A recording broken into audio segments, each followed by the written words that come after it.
Everyone, welcome to today's video. This is Rajesh Sajwani और आज का वीडियो आप आराम से बेंच पर बैठकर देख सकते हैं क्योंकि ये वीडियो ही बेंच पर होने वाला है।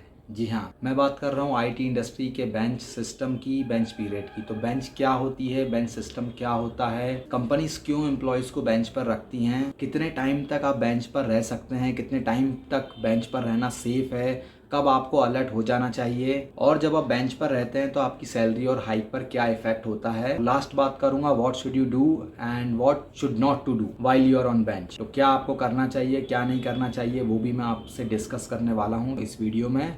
वीडियो बहुत ही इंटरेस्टिंग होने वाला है, बहुत इन्फॉर्मेटिव होने वाला है, तो लास्ट तक जरूर देखिएगा। और अगर अभी तक आपने मेरे चैनल को सब्सक्राइब नहीं किया है तो please subscribe this channel and check out the playlist also. तो लेट्स बिगिन दी वीडियो। तो बात करता हूँ बेंच की। तो बेंच होता क्या है, बेंच पीरियड किसे कहते हैं।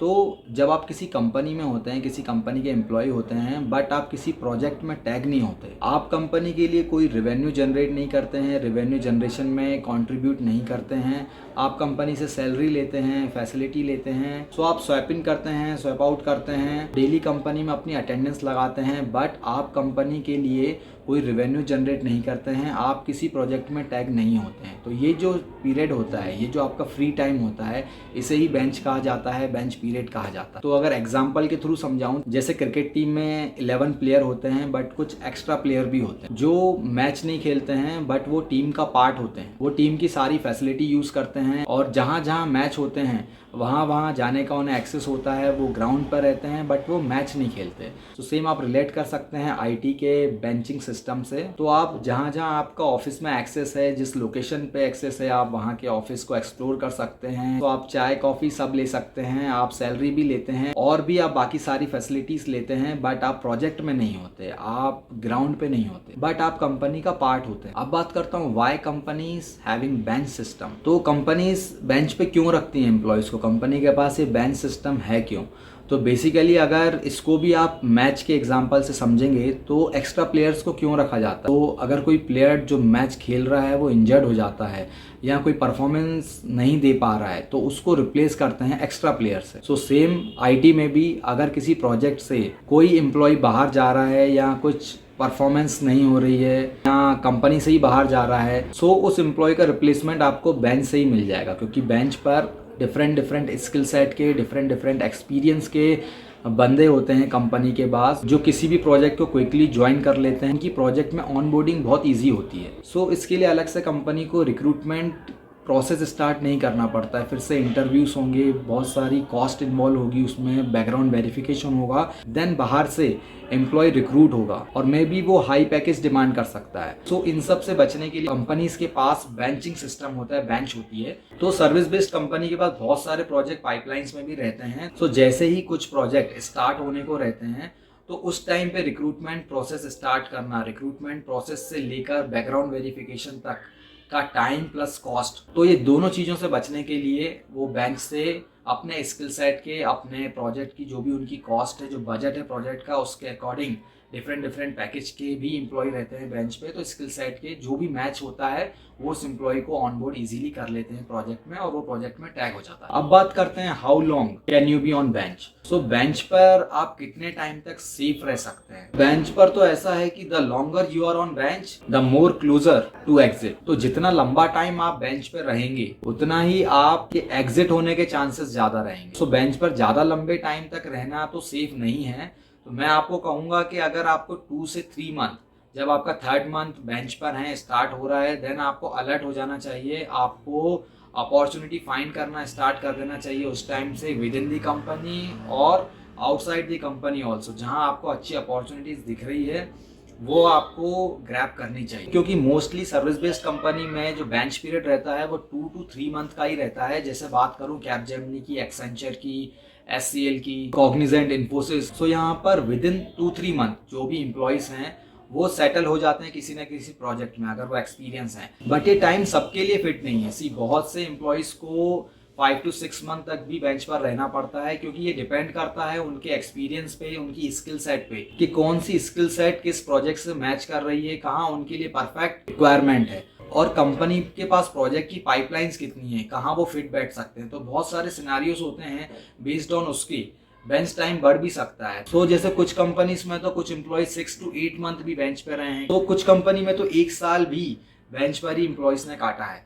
तो ऐसे बहुत सारे सिनेरियोज हैं और कभी कभी एम्प्लॉयज खुद भी प्रोजेक्ट रिजेक्ट करते हैं। जैसे अगर उन्हें करेक्ट स्किल सेट नहीं मिल रही है ऑफर प्रोजेक्ट में, या उन्हें वो डोमेन पसंद नहीं है, तो वो खुद से रिजेक्ट कर देते हैं। बट उसके भी कुछ लिमिटेड नंबर रहते हैं। ये आप ऐसे नहीं कि हर एक प्रोजेक्ट जो आपको ऑफर हो रहा हो उसको आप रिजेक्ट कर सकते हैं। मैक्सिमम 3 या 5 नंबर, इसके बाद आपको प्रोजेक्ट लेना ही होगा जो भी ऑफर होगा, और एल्स आपको कहीं बाहर देखना पड़ेगा। तो इन सब सिनारियो के कारण भी जो बेंच पीरियड है वो कुछ एम्प्लॉयज के लिए एक्सटेंड हो जाता है। सो आइडल टाइम जो है वो 2 to 3 मंथ है। आपको उसमें अलर्ट हो जाना चाहिए, किसी ना किसी प्रोजेक्ट में टैगिंग ले लेनी चाहिए। अब बात करता हूँ सैलरी एंड हाइक की। जब आप बेंच पर रहते हैं तो सैलरी एंड हाइक कैसे आपका कैलकुलेट होता है। तो बेसिकली जो सैलरी है वो तो आपको कंटिन्यू मिलती ही रहती है। जब भी आप बेंच पे हैं तो आपको सैलरी पूरी मिलेगी। बट जो हाइक है वो हाइक आपका कैलकुलेट होगा जितने टाइम तक आपने प्रोजेक्ट में काम किया है। तो सपोज 1 साल में आप अगर 6 महीने तक बेंच पे हैं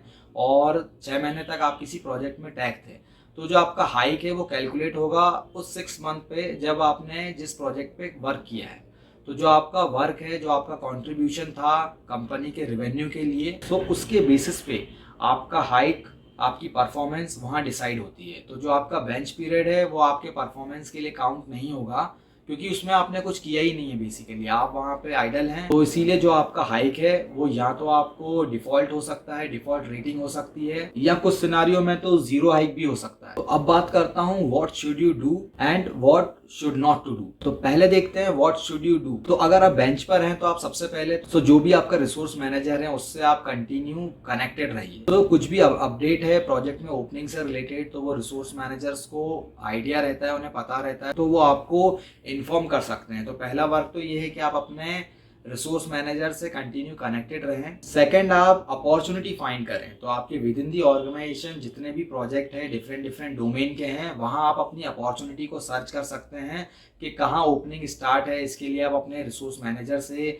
अगर कनेक्टेड रहेंगे तो डेफिनेटली वो भी आपको बताएंगे। बट आपको खुद से भी इनिशिएटिव लेके आपको प्रोजेक्ट फाइंड करने चाहिए, अपॉर्चुनिटीज फाइंड करनी चाहिए। और थर्ड, आपको विजिबल रहना है। जी हाँ, बेंच पे रहने का मतलब ये नहीं कि आप कहीं दिख ही नहीं रहे हैं, गायब हो गए हैं क्योंकि आप किसी प्रोजेक्ट में नहीं हैं। तो आपको विजिबल रहना है। और बेंच एम्प्लॉयज भी बहुत सारे ऐसे एंगेजमेंट प्रोग्राम होते रहते हैं जिसमें आपको पार्टिसिपेट करना चाहिए, कॉल्स अटेंड करनी चाहिए, जिससे आप थोड़े विजिबल रहें कि हाँ सो एंड सो टेक्नोलॉजी और स्किल सेट का एक एम्प्लॉय है जो बेंच पर अवेलेबल है। और आपको फोर्थ, वर्क करना चाहिए अपने स्किल पे। जी हाँ, अगर आप बेंच पर हैं तो ये आपको बहुत अच्छी अपॉर्चुनिटी मिली है कि आप अपने स्किल सेट को थोड़ा अपग्रेड कर सकते हैं।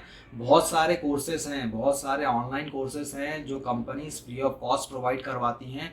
तो आपको उन कोर्स में रजिस्टर करना चाहिए। आपकी जो भी कंपनी जितने कोर्स हैं या सर्टिफिकेशन आपको प्रोवाइड करती हैं, तो आप सर्टिफिकेशन कर सकते हैं, कोर्सेज के लिए रजिस्टर कर सकते हैं और आप उस कोर्स के थ्रू न्यू टेक्नोलॉजी को लर्न कर सकते हैं। सो ऐसे आप अपनी स्किल सेट को अपग्रेड करेंगे, जिससे आपके आगे करियर में और अच्छी ग्रोथ मिलने के चांसेस बढ़ जाएंगे। और अब बात करता हूँ what should not to do.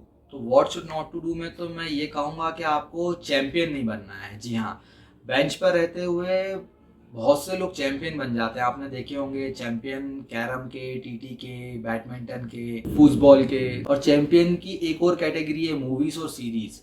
तो कुछ कंटिन्यूस पूरी मूवीज निपटा दी, या सीरीज तो फिर पूरी सीरीज निपटा दी। तो ये चैंपियन नहीं बनना है। मतलब कुछ तो इतने चैंपियन बन जाते हैं कि स्टेट लेवल को टक्कर देते हैं। तो इतना ज़्यादा चैंपियन नहीं बनना है। तो अगर आपको उस फील्ड में जाना है तो जो चैंपियन बन रहे हैं वो बहुत बेस्ट है, वो काम आएगा। बट अगर आपको इस फील्ड में रहना है तो जिस फील्ड में रहना है उसके लिए आपको थोड़ा बहुत वर्क जरूर करना चाहिए। तो मैं ये नहीं कह रहा कि आप खेलें ना, मूवी ना देखें, वो भी करें, बट इसको भी थोड़ा टाइम दें। क्योंकि जितना लंबा आप बेंच पर रहेंगे सैलरी आपको मिलेगी, कोई प्रॉब्लम नहीं है, बट जो आपकी ग्रोथ है वो उतनी अच्छी नहीं हो पाएगी। और अगर आप कंपनी से स्विच भी करना चाहेंगे तो भी आपको जितना हैंड्स ऑन एक्सपीरियंस रहेगा किसी प्रोजेक्ट पे, रियल प्रोजेक्ट पे वर्क रहेगा, उतना आपके लिए बेनिफिशियल रहेगा। तो ये था एक छोटा सा वीडियो ऑन बेंच सिस्टम। तो अगर मैंने बेंच से रिलेटेड कोई पॉइंट मिस कर दिया है तो प्लीज़ कॉमेंट मी, आप कमेंट में मुझे बता सकते हैं अगर कुछ मिस किया है। और अगर आपको किसी और टॉपिक पे वीडियो चाहिए तो वो भी आप मुझे कमेंट करके बता सकते हैं। So that's it for today's video. Thank you for watching. Bye bye, जय हिंद।